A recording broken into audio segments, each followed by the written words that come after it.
अजीज तलबा व तालिबात, आज हम मीर तकी मीर की दूसरी गज़ल के जो इशार हैं इनकी तशरीह देखते हैं कि इन इशार के ज़रिए मीर तकी मीर हमें क्या पैगाम दे रहे हैं।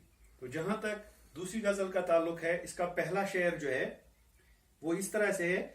जीते जी कोचे दिलदार से जाया न गया, उसकी दीवार का सर से मेरा साया न गया।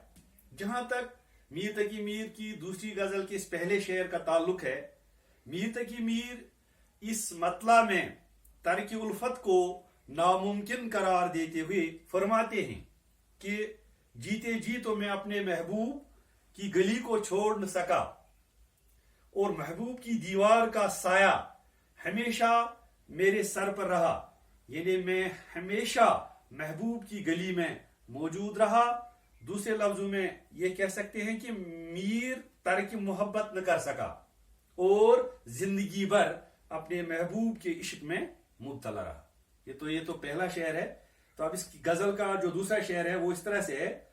वो तो कल देर तिलक देखता इधर को रहा, वो तो कल देर तिलक देखता इधर को रहा, हमसे ही हाल तबाह अपना दिखाया न गया। तो जहां तक इस दूसरे शेर का ताल्लुक है, मीर तकी मीर फरमाते हैं कि महबूब तो कल मेरी जानिब देर तक देखता रहा, लेकिन मैं अपनी तबाहाली और खस्ताहाली के बाइस इसके सामने जा न सका। ये आसान शेर है, इतना मुश्किल नहीं है। तो इसी तरह से जब हम तीसरे शेर को देखते हैं वो इस तरह से है। पास नामूस मोहब्बत था कि फरहाद के पास बेसतून सामने से अपने उठाया न गया। तीसरा शेर है, इसमें लोक रिवायत है, इसमें फरहाद की तरफ इशारा है, तो हम कह सकते हैं कि इसमें तालमी है। तो जहां तक इस तीसरे शेर का ताल्लुक है, मीर तकी मीर फरमाते हैं कि फरहाद जो आशिक सादिक था और उसे मोहब्बत की इज्जत व एहतराम का लिहाज था, और इसी लिहाज को मद्देनजर रखकर उसने ईरान के पहाड़ जिसका नाम था बेसितून को चीर कर अपनी महबूबा शीरीन की के महल तक दूध की नहर निकाली थी। उसने मोहब्बत की इज्जत का जो ख्याल और लिहाज रखा वो एक मिसाल बन गया। हालांकि जैसा कि आप जानते हैं, अल्लामा इकबाल रहमतुल्लाह अलैह ने भी इसकी तरफ इशारा किया है एक शेर में। फरहाद फरहाद चरखतेशा दौरान एक बार इस लोही बेसतून ने फलक पर किया करा। तो ये तालमी है। फरहाद और शीरीन के बारे में वो लोक रिवायत आपने, लोक कहानी आपने सुनी होगी, तो उसकी तरफ इशारा है। मैं एक बार फिर इसको रिपीट करता हूं। मीर तकी मीर फरमाते हैं कि फरहाद जो आशिक सादिक था और उसे मोहब्बत के इज्जत और एहतराम का लिहाज था, और इसी लिहाज को मद्देनजर रखकर उसने ईरान के पहाड़ बेस्तून को चीर कर अपनी महबूबा शीरीन के महल तक वो नहर निकाली थी। उसने मोहब्बत की इज्जत का जो ख्याल और लिहाज रखा वो एक मिसाल बन गया। तो इसी तरह से चौथा शेर जो है इस गजल का वो इस तरह से है। खाक तक कोचे दिलदार की छानी हमने, जिस्तजू की पे दिल गमशुदा पाया न गया।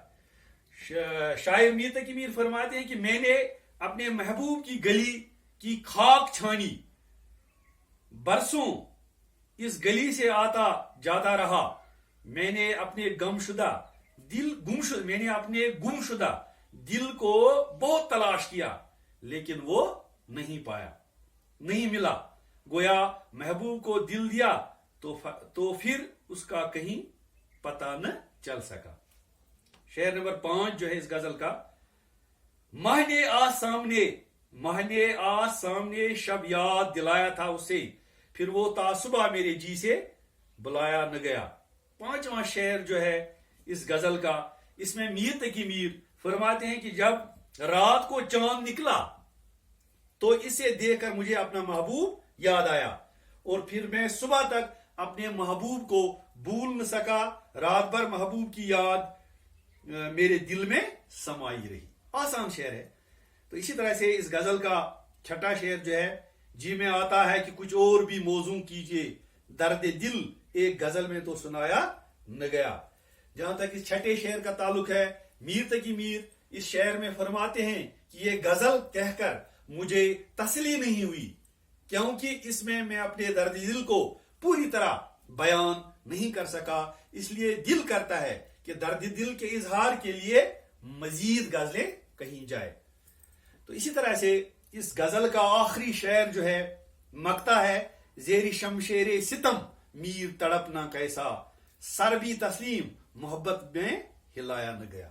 जहां तक मीर तकी मीर की इस दूसरी गजल के आखिरी शेर जो मकता है इसका ताल्लुक है, इसमें मीर तकी मीर मोहब्बत में अपनी बेकसी का इजहार करते हुए अपने आप से मुखातिब होकर फरमाते हैं कि सितमगर महबूब की तलवार के नीचे तड़पने से कोई फायदा नहीं, क्योंकि इसके सितम से बचा नहीं जा सकता। मोहब्बत में महबूब का हर सितम गवारा करना पड़ता है, इसके सिवा कोई चारा नहीं होता, तड़पने से कुछ हासिल नहीं होगा। तो इस तरह से अजीज तलबा तालिबात हमारी ये दूसरी गजल जो है मीर तकी मीर की, तो ये आज मुकम्मल हुई। मुझे उम्मीद है कि आप इससे मुस्तफीद हुए होंगे। बाकी शुक्रिया।